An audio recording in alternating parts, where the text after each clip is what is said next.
Hello students, अब हम देखते हैं एक्सरसाइज 5.3 अरिथमेटिक प्रोग्रेशन का question number 3। In an AP given a equal to 5, d equal to 3 and nth term is equal to 50, then find n and sum of n terms.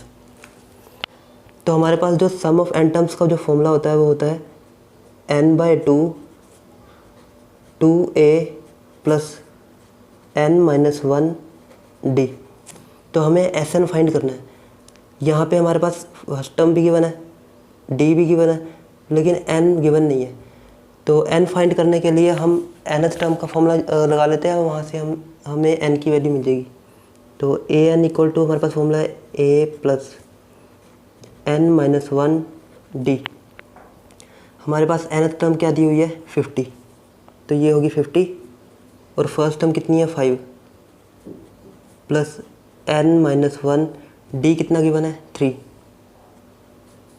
तो यहाँ से 50, ये 5 इधर आ गया माइनस का, इक्वल टू n-1 इंटू 3 और यहाँ से 45 और 3 इधर डिनोमिनेटर में, तो ये हो गया n-1, ये कैंसिल करेंगे 15, तो ये 15, ये -1 इधर आ गया प्लस का 1, तो n की वैल्यू आ गई हमारे पास 16।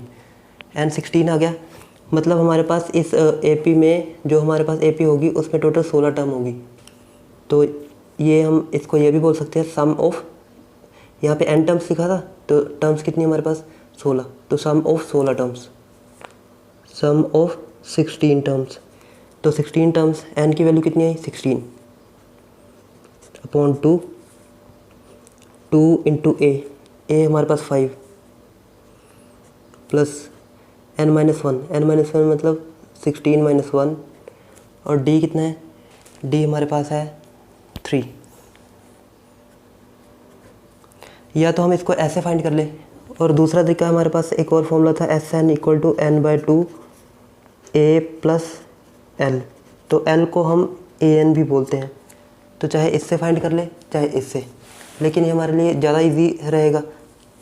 यहाँ पे सम ऑफ 16 टर्म्स, यहाँ पे 16/2, फर्स्ट टर्म कितनी है 5 और लास्ट टर्म कितनी है, लास्ट टर्म हमें गिवन थी 50, तो ये हो गया, इसको कैंसिल किया 8 और ये आ गया 55। अब इसको मल्टीप्लाई करेंगे तो 8 5 ज़ा 40, यहाँ 4, 8 5 ज़ा 40 plus 4 440, then sum of 16 terms is 440। हमें क्या क्या फाइंड करना था, एक n फाइंड करना था और सम ऑफ n टर्म्स।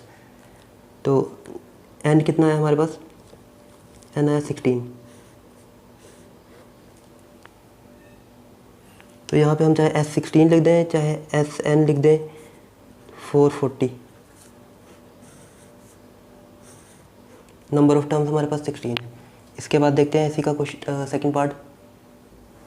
इसके बाद इसी क्वेश्चन का सेकंड पार्ट हमें गिवन है, given a equal to 7, a 13 equal to 35 और हमें d फाइंड करना है कॉमन डिफरेंस और सम ऑफ 13 टर्म्स। मतलब हमारे पास एक AP है जिसमें जो फर्स्ट टर्म होगी वो 7 होगी और जो 13वें नंबर की टर्म होगी, जो 13th नंबर पे जो टर्म होगी वो होगी 35, और हमें बोला है कि क्या फाइंड करना d, मतलब उनमें कॉमन डिफरेंस, और S13 मतलब उस सभी का 13 टर्म का सम फाइंड करना है। तो जो हमें गिवन है वो तो हम पहले लिख लेते हैं। a हमें क्या गिवन है 7 और a13 को हम लिख लेते हैं 35। अब इसमें हम a के साथ तो a को तो कुछ कर नहीं सकते, a तो ऐसे रहेगा, लेकिन हम a13 को लिख सकते हैं a plus 12d equal to 35। अब अगर हम a की वैल्यू इसमें पुट कर दें तो हमें d मिल जाएगा। a की वैल्यू इसमें पुट करते हैं 7 plus 12d equal to 35।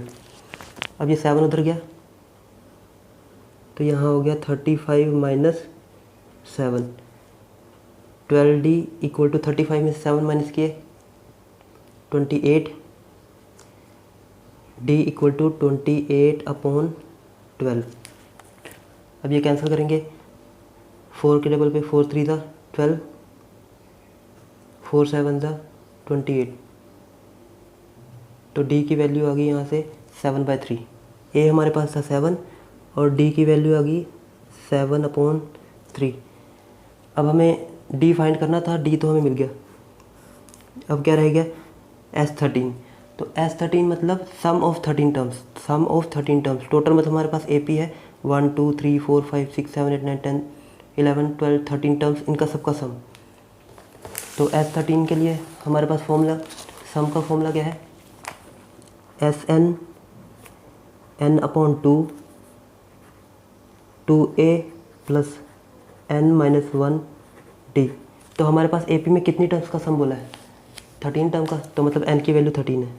Some of 13 term, n की वैल्यू 13/2, यहाँ से 2, A की वैल्यू हमें दी थी 7 प्लस n यहाँ पे 13 - 1 इंटू D की वैल्यू हमारे पास 7/3 13/2 और यहाँ हो गया 14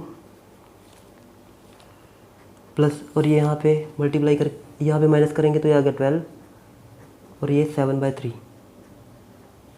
तो इसको कैंसिल करेंगे, ये 4 13/2 और यहाँ 14 प्लस 7 4 ज़ा 28, यहाँ पे 13/2। अब इसको ऐड करेंगे, 8 4 12 2 1 3 4, तो ये कैंसिल करेंगे, एक 21 और यहाँ से 13 × 21।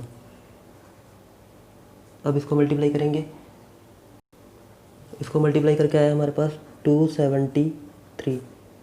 Then sum of first 13 terms is 273। इसके बाद देखते हैं इसी क्वेश्चन का थर्ड पार्ट। इसके बाद इसी क्वेश्चन का थर्ड पार्ट हमें गिवन है A12 = 37। मतलब जो 12th नंबर पे हमारे पास एक AP है, ऐसे मतलब टर्म्स है, उसमें जो 12th नंबर पे टर्म है वो है 37 और कॉमन डिफरेंस हमें दिया 3, मतलब सेकंड और फर्स्ट टर्म के बीच में डिफरेंस है वो 3 है। हमें क्या फाइंड करना है, फर्स्ट टर्म फाइंड करनी है और सम ऑफ 12 टर्म्स, मतलब 1 2 3 4, यहाँ टोटल 12 टर्म्स हैं, इन सबका सम फाइंड करना है। ये S12 है।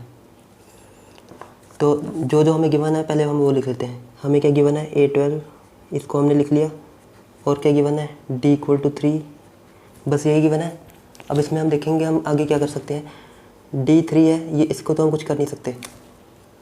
A12 दिया हुआ है, इसको हम एक्सपेंड कर सकते हैं। इसको हम लिख सकते हैं A + 11D = 37। यहाँ पे हमें D की वैल्यू पता है तो हम D की वैल्यू इसमें पुट कर देते हैं। तो ये हो जाएगा हमारे पास A + 11 × 3 = 37, A + 33 = 37, A = 37 - 33, then A = 4। तो यहाँ से हमें A की वैल्यू मिल गई 4, तो A की तो हमें पता लग गई। अब हमें फाइंड करना है S12। S12 मतलब सम ऑफ n टर्म्स। तो हमारे पास Sn का फॉर्मूला क्या है, n/2 2A plus n-1 D। मतलब हमें कितनी टर्म्स का सम फाइंड करना है, 12, मतलब टोटल AP में 12 टर्म का सम फाइंड करना है। तो यहाँ पे n की वैल्यू क्या आ जाएगी, n की वैल्यू हो जाएगी यहाँ पे 12। Then sum of 12 terms, n की जगह पे 12/2, 2 × A की वैल्यू कितनी थी 4, प्लस यहाँ पे 12 - 1, D की वैल्यू हमारे पास है 3, 13/2, यहाँ हो गया 8, 12 - 1 11, 11 × 3 33,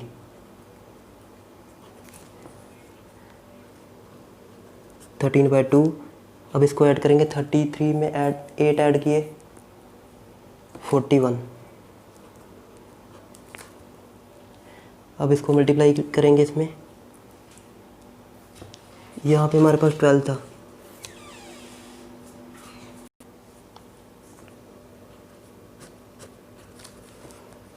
(6 × 41) अब 6 को इससे मल्टीप्लाई करेंगे, 6 1 ज़ा 6, 6 4 ज़ा 24, then sum of 12 terms is 246। Total पहली 12 टर्म्स का सम हमारे पास हो गया 246। अब हम देखते हैं इसी का फोर्थ पार्ट। ये हमारे पास है फोर्थ पार्ट। इसमें हमें गिवन है A3 इक्वल टू 15, मतलब थर्ड टर्म हमें 15 दी हुई है। सम ऑफ 10 टर्म्स, पहली 10 टर्म का सम हमें दिया है 125। हमें फाइंड करना है D और 10th टर्म। तो जो जो हमें गिवन है पहले वो लिख लेते हैं। थर्ड टर्म हमें गिवन है, थर्ड टर्म इक्वल टू 15 और सम ऑफ 10 टर्म्स, पहली 10 टर्म का सम हमें दिया हुआ है 125। अब जो हमें गिवन है उसको हम देखेंगे आगे क्या कर सकते हैं। एक तो हम इसको एक्सपेंड कर सकते हैं, एक हम इसको एक्सपेंड कर सकते हैं। इसको एक्सपेंड करेंगे तो इसको क्या लिखेंगे, a plus 2d equal to 15। और इसको क्या लिख सकते हैं, यहाँ पे सम ऑफ n टर्म्स का फॉर्मूला लगा देंगे, Sn equal to n/2 2a plus n-1d। यहाँ पे हमें जो गिवन है वो लिख लेते हैं। हमें Sn मतलब S10 नंबर ऑफ टर्म्स कितनी है 10, यहाँ पे n की वैल्यू कितनी है 10 अपॉन 2 इंटू a कितना हमारे पास, a हमें गिवन नहीं है, a लिख लेते हैं ऐसे ही। और n कितना है 10 माइनस 1 इंटू d कितना है, d भी हमें नहीं पता। तो S10 की वैल्यू कितनी दी थी 125, ये कैंसिल, यहाँ पे रह गया 5 और इसमें 2a प्लस ये हो गया 9d। 125 इसको कैंसिल कर लेते हैं, ये हो गया 25। तो ये हो गया 25 equal to 2a plus 9d। ये हमारे पास फर्स्ट इक्वेशन थी, ये हमारे पास आ गई सेकंड इक्वेशन। तो हमारे पास ये थी, यहाँ पे 2a है, यहाँ पे हमारे पास 1a है। ऐसा करते हैं हम दोनों इस इक्वेशन को 2 से मल्टीप्लाई कर लेते हैं, दोनों तरफ 2 से मल्टीप्लाई करेंगे तो ये हो जाएगा 2a प्लस यहाँ आ जाएगा 2a प्लस 4d और यहाँ हो गया 30। ऐसा क्यों किया हमने, दोनों तरफ 2 से क्यों मल्टीप्लाई किया, क्योंकि यहाँ पे हमारे पास 2a था और यहाँ पे भी हमारे पास 2a हो गया। इससे क्या होगा, हम एलिमिनेशन मेथड लगा सकते हैं। जैसे हमारे पास ये फर्स्ट इक्वेशन बन गई 2a equal to 4d equal to 30 और यहाँ पे क्या है 2a plus 9d equal to 25। तो इससे क्या होगा, हम एलिमिनेशन मेथड लगा देंगे इसमें। यहाँ पे हमारे पास 2a2, यहाँ प्लस यहाँ माइनस, यहाँ प्लस है तो यहाँ माइनस, यहाँ प्लस है तो यहाँ माइनस, ये वैल्यू कैंसिल और माइनस 9d ये 4d, तो यहाँ आ गया माइनस 5d क्योंकि ग्रेटर वैल्यू माइनस 9d है। और यहाँ पे 30 में से 25 माइनस किए 5, प्लस का आएगा क्योंकि 30 के आगे प्लस है। और ये हो गया d इक्वल टू 5 अपॉन -5, ये कैंसिल किया, कितना आ गया -1। तो यहाँ से d की वैल्यू कितनी आ गई -1, d की वैल्यू -1 आ गई। अब हम यहाँ से a फाइंड कर सकते हैं, किसी भी इक्वेशन में पुट कर दो हमें वहाँ से a मिल जाएगा। तो हम पुट कर देते हैं इसमें, हमारे पास क्या है a plus 2d equal to 15, a plus 2d की वैल्यू -1 इक्वल टू 15, a ये हो गया -2 equal to 15, a equal to 15 plus 2 और यहाँ से a की वैल्यू कितनी आ गई 17। हमें a की वैल्यू 17 मिल गई। अब हमारे पास d की वैल्यू भी है, a की वैल्यू भी है।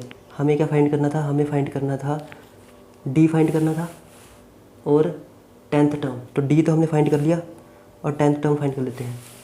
10th टर्म को हम कैसे लिखते हैं, a प्लस 9d, तो a हमारे पास कितना है 17 प्लस 9 इंटू डी कितना है हमारे पास -1, तो ये हो गया 17 माइनस 9 और यहाँ से 17 में से 9 माइनस किए 8, तो ये हमारे पास 10th टर्म आ गई 8। तो यही हमारा आंसर है। यहाँ पे d की वैल्यू और एक 10th टर्म पूछी थी, दोनों हमने